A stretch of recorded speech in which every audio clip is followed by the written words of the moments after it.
Black Baby Bait. During the 1902 Veiled Prophet Parade, the streets of St. Louis were lined with white people. They were eagerly waiting this Confederate soldier-founded secret society's float, telling the history of the Louisiana Purchase, particularly plantation life in Louisiana. One such float displayed a monstrous alligator swallowing a fat pickaninny, slur for black child. It was a new century offering new opportunities to subordinate black people. The Veiled Prophet is one of those secret societies founded by a Confederate soldier. Kind of like that other one. I forget its name. I remember my mother telling me about how my Uncle Precious, working with an organization called Action, aided in the efforts of Gina Scott and Jane Gottlieb to unmask the Prophet on December 22nd, 1972. The Prophet was Monsanto Company Vice President Tom K. Smith that year. But I digress. Black children were used as bait for violent creatures. This reminds me of how urban crime is an everlasting source of ammunition for Second Amendment-obsessed right-wing worshipping NRA parishioners. With rope around their necks and waists, the babies would splash and cry until an alligator snapped one of them up. The hunters would kill the alligator only after the baby was in its jaws, trading one child's life for one alligator's skin. They made postcards, pictures, and trinkets to commemorate the practice. One is left to wonder who the real violent creature was. It's the guy basically putting a baby in an alligator's mouth, in case you were actually wondering. While an alligator will risk its safety for a young dog, it will jeopardize every hope of life for a live baby. And in the matter of color, the additional information is vouchsafed that black babies, in the estimation of alligators, are far more interesting, as it were, than white ones. Apparently, British soldiers used Indian babies as crocodile bait.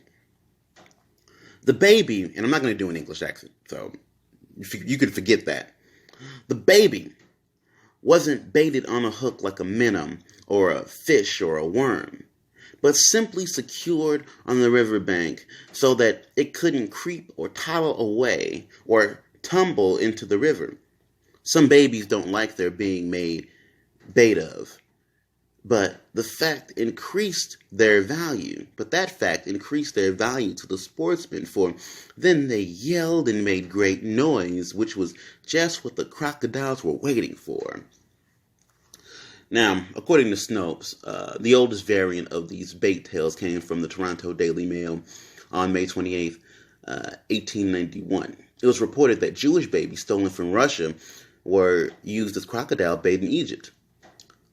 Hundreds of Jewish babies have been stolen and shipped to various parts of the Nile to be used as bait for crocodile hunters. I'm sure there's a relation between this and the story of Exodus, and I'm not sure what that is, and I don't have the research at hand to really go in depth in that. But of course, the point being that was one of the original bait tales, apparently, well, recorded anyway.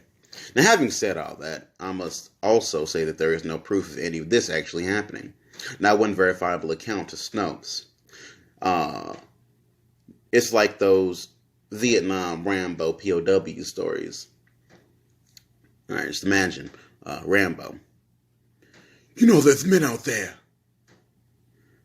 Nathan Smith, person I got a lot of this anti-Rambo research from, replies, "No, there aren't, Rocky." You see, these kinds of myths exist to reduce complicated issues and imperialist ventures into the stories of brave individuals. Conceptually, these tales speak to American empire in different ways. In the Black Baby Bait tale, I see the horror of American empire, the molestation and territorialization and destruction on black bodies, as well as the value placed on us. Our value is monetary and varies based on circumstance. In the Rambo myth, we see America as the victim of these brown people, capitalism as a victim of communism. Rambo is revenge porn, like I Spit on Your Grave, 1 and 2. A movie like Rambo makes America seem like the black baby put in the alligator's mouth, so China or Mexico can shoot it. I don't really remember where I was going, but the point is, don't put black babies in the mouths of alligators. It's not cool. You won't get that, boy or girl. Stay inside. And as a note, let me remind the listener, like the one or two people that can actually hear this on YouTube. Just because there's no evidence of someone putting a black, just because Snopes couldn't find any evidence, or I couldn't find any evidence, doesn't mean that like it didn't happen per se.